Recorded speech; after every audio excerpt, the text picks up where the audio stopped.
The 911 call was short, too short. "There's blood everywhere," the caller whispered. "And I think my whole family is dead." When police arrived at the modest brick home on 25th Street in Cleveland, Ohio, they found a scene so violent that even seasoned detectives had to step outside to breathe. Three bodies, no forced entry, no signs of struggle from an outsider, and one person missing.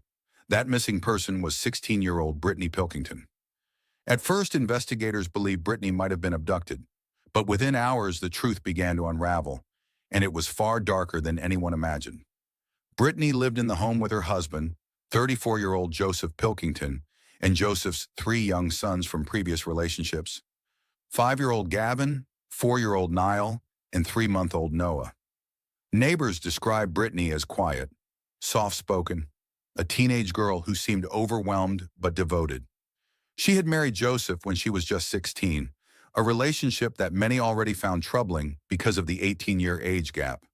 But no one suspected what was happening behind the closed door of that small bedroom at the end of the hallway. The first death came in July 2014. 3-month-old Noah was found unresponsive in his crib. Brittany told police she had fed him and laid him down for a nap. When she checked on him later, he wasn't breathing. Doctors ruled it inconclusive, possibly CDES. Just 5 months later, 4-year-old Niall died. Brittany said he had fallen down the stairs. It was a tragic accident, she claimed, but the autopsy revealed blunt force trauma inconsistent with a simple fall. Still, prosecutors hesitated. There wasn't enough to definitively prove homicide. Then in August 2015, 5-year-old Gavin stopped breathing in the middle of the night. By the time paramedics arrived, it was too late. 3 children, 3 deaths, same house, same caregiver. This time, police weren't going to rule it accidental. Detectives brought Brittany in for questioning. At first, she repeated the same explanations: accidents, tragic timing, medical mystery. But after hours of interrogation, her story cracked. What she confessed stunned everyone in the room. She admitted she had smothered all 3 boys, one by one. Her reasoning? She said she felt jealous. She believed her husband loved his sons more than he loved her. Every time Joseph showed affection to the children, Brittany felt pushed aside, replaced, invisible. She told detectives she wanted to be the only one. According to investigators, Brittany described holding pillows over their faces, waiting, listening to their struggles until they stopped moving.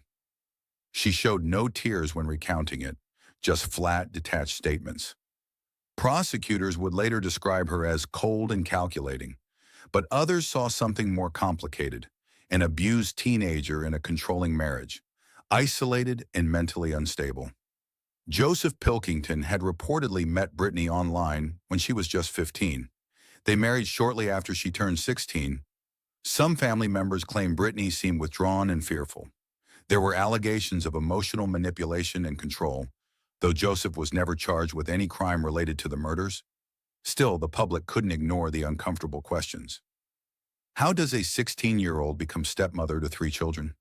How does a teenager end up in a situation so volatile that 3 young boys lose their lives? In court, Brittany pleaded guilty to 3 counts of murder in 2016. During sentencing, she spoke briefly. "I'm sorry for what I did," she said. "I love those boys." But the judge wasn't swayed. She was sentenced to life in prison without the possibility of parole. 3 small coffins were lowered into the ground because of jealousy, because of insecurity, because of a twisted need for attention. The house on 25th Street was eventually sold. New paint, new owners, fresh start. But for the neighbors who remember the flashing red and blue lights reflecting off the windows that night, the memory never faded. 3 children died in their own beds, not at the hands of a stranger, but by someone who was supposed to protect them. And sometimes that's the most shocking part of all.